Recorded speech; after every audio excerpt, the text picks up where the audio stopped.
జీ5 ఉండగా మీ favourite TV shows ని మీరు అస్సలు మిస్ అవ్వలేరు. Complete free. బావగారు రండి స్టార్ట్ చేద్దాం. విశ్వ, ఐ జస్ట్ కమ్.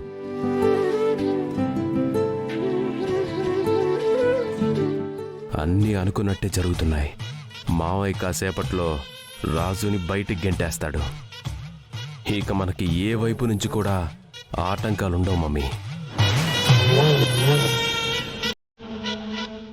ఆటంకం రానే వచ్చింది. ఏంటి మమ్మీ? అటు చూడు.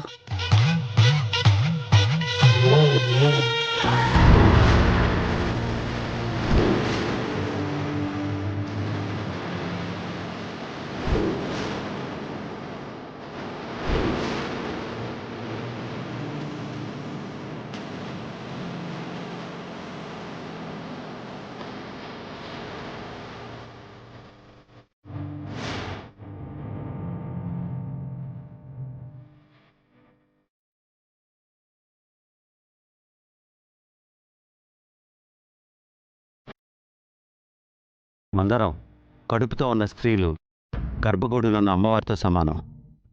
నువ్వు నా పాదాలకి నమస్కారం చేయడం ఏంటి? అయినా ఏంటి ఈ టైంలో ఎలా వచ్చావు? అయ్యగారు, నేను ఒంటరి ఆడదాన్ని. నాకు ఈ లోకంలో ఎక్కడ రక్షణ లేదు. ప్రసవం దాకా ఈ గుడిలోనే తలదాచుకుంటానయ్యగారు. మీ ఇంట్లో ఒక్కప్పుడు పని చేసిన పని మనిషిగా నాకీ సహాయం చేస్తారని ఆశతో వచ్చాను. మీరు ఎంతోమంది సమస్యలు తీర్చిన దేవుడని నాకు తెలుసయ్యగారు. నాకు ఒక సమస్య ఉంది. నేను ఒంటరిగా బయట ఉంటే నాకే కాదు, నా కడుపులో ఉన్న బిడ్డకి కూడా ప్రాణాపాయం ఉంది.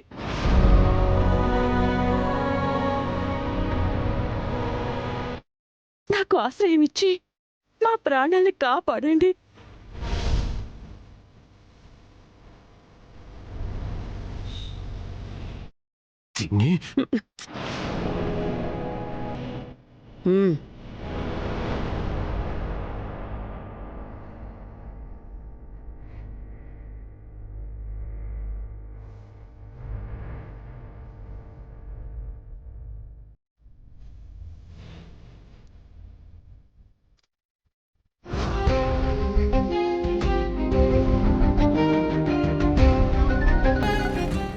ఏంటి మందారం, ఈ టైంలో ఫోన్ చేసావు?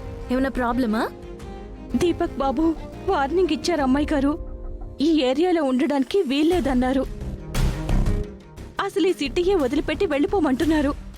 వాడి బొందా, వాడు నిన్నేం చేస్తాడు మందారం? అలా తేలిగ్గా తీసి పారేయకండి అమ్మాయి గారు. నాకు బిడ్డ పుడితే తనకెప్పటికైనా ప్రమాదమే అన్న ఆలోచనలో ఉన్నారు. నా ప్రాణం తీస్తానని బెదిరించాడు కూడా. నాకు భయంగా ఉంది అమ్మాయి గారు. నా ప్రాణం మీద నాకు తీపి లేదు, కానీ పుట్టబోయే బిడ్డకు మాత్రం ఎలాంటి హాని జరగకూడదు అమ్మాయి గారు. సరే మందారం, నువ్వు ఒక పని చెయ్యి. రేపు నాకు రాజుకు రిసెప్షన్ అరేంజ్ చేశారు నాన్న. నువ్వు అక్కడికి రా.